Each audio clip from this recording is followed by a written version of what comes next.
Hello guys, मेरे YouTube channel में आपका स्वागत है। गाइस, आज मैं फिर से एक एस्ट्रोलॉजी में नया टॉपिक लेकर आपके सामने आया हूँ।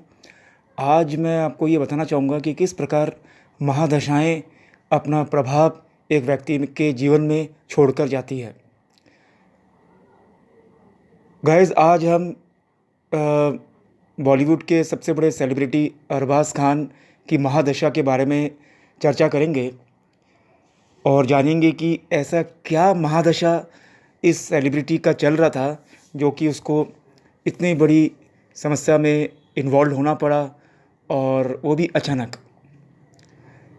गाइस, मैं बता दूं कि वर्तमान में देश के सबसे बड़े सेलिब्रिटी स्टार सलमान खान के भाई अरबाज खान, बॉलीवुड के वो भी एक नामी सितारे हैं, उनका केतु की महादशा चल रही है। गाइस, ये केतु की महादशा 6 अगस्त 2014 से लेकर 6 अगस्त 2021 तक चलेगी, और ये टाइम जीवन का सबसे इम्पॉर्टेंट और सबसे ख़राब समय में से एक होगा। अगर वे उपाय ले लेते हैं, दान पुण्य प्रेयर और जेम्स रेमेडी ले लेते हैं, काफ़ी हद तक इंसुलेट किया जा सकता है, लेकिन कर्मों का हिसाब किताब रहता है, पूरा हम माइनस नहीं कर सकते। उनका 67 से 78 तक बृहस्पति की महादशा चली, 78 से 97 तक शनि की महादशा चली, 97 से 2014 तक बुध की महादशा चली, और जैसा कि मैंने अभी बताया 2014 से लेकर 2021 तक उनकी केतु की महादशा चलेगी, और उसके बाद शुक्र की चलेगी 20 साल, जो 2021 से लेकर 2041 तक चलेगी।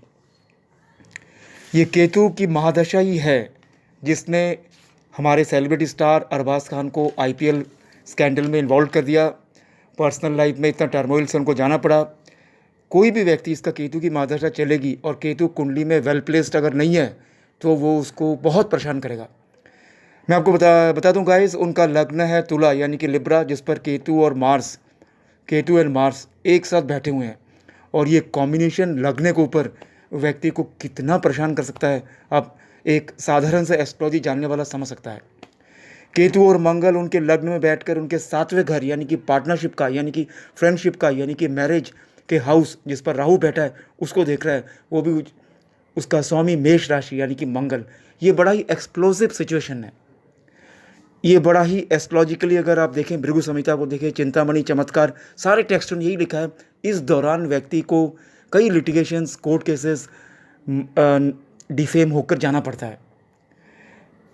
यानी कि हालांकि उनकी कुंडली में बृहस्पति 10वें घर में राजयोग बना रहा है, सूर्य 10वें घर में राजयोग बना रहा है, चंद्रमा और बुध 9वें घर में बहुत बड़ा राजयोग बना रहा है। इसी कारण उन्होंने इतना समय निकाला। और मैं ये भी बता दूं, आने वाले समय में जो उनका बहुत फेवरेबल होगा, तमाम समस्या से वे निकल जाएंगे। भली दशा कितनी भी खराब हो, ट्रांजिट उनके फेवर में है, वो सिर्फ इन 4 ग्रह के कारण निकलेंगे। एक है चंद्रमा, दूसरा है बुध, और बृहस्पति और सूर्य। 11वें घर में उनके शुक्र बैठा हुआ है, सूर्य घर में। सूर्य और शुक्र में आपस में शत्रुता है। राहु 7वें घर से उनके शुक्र को देख रहा है। ये कॉम्बिनेशन भी उनको लॉस देने वाला कॉम्बिनेशन है। महादशा जब भी चली तो उनके महादशा जब भी चला तो केतु छाया ग्रह है, अपना फल तो देता नहीं है, लेकिन इसने अपने लग्न का फल दिया, यानी कि शुक्र का फल दिया, और शुक्र जो है वो राहु से पीड़ित है। तो हमने ये देखा कि किस प्रकार केतु ने अरबाज खान को आईपीएल के स्कैंडल में इन्वॉल्व किया और किस प्रकार उनको तनाव में रखा। लेकिन मैं ये बता दूं कि उनकी जो ट्रांजिट है वर्तमान में वो बहुत फेवरेबल है। जुलाई के एंड तक काफ़ी हद तक इश्यूज उनकी निकल जाएगी। लेकिन जब तक केतु चलेगा 2021 तक, तब तक अरबाज खान को काफ़ी सावधानी से समय निकालना पड़ेगा, क्योंकि केतु जाते हुए पूंछ मारता है, और पूंछ मारने का मतलब है वो तरह तरह की छायाग्रह, लिटिगेशंस में, लड़ाई में अशांति करवाता है। इसलिए मैं इनसे कहूँगा कि वे जितनी जल्दी हो सके गोमेद पहन लें और अधिक से अधिक कलरफुल ड्रेसेस पहने जो कि केतु के अनुसार है। साथ ही वो केतु का जाप भी कराएं जिससे उनको केतु का शांति मिले। उनके ग्रह में जो पॉजिटिव फैक्टर है जो उनको निकालेगा वो है बृहस्पति का उच्च का होना और सूर्य का 10वें घर में होना। वो पिता का स्थान है। यही रीज़न है कि उनको सलीम जी जैसे महान राइटर के घर में जन्म लिया। और बुध और चंद्रमा का 9वें घर में एक बहुत बड़ा राजयोग का निर्माण कर रहा है, जिसका फल उन्हें अगस्त 2021 से मिलेगा। 2021 के बाद वे मुड़ के नहीं देखेंगे। शुक्र की दशा चलेगी, यानी कि लग्नेश की दशा चलेगी, और लग्नेश 11वें घर में।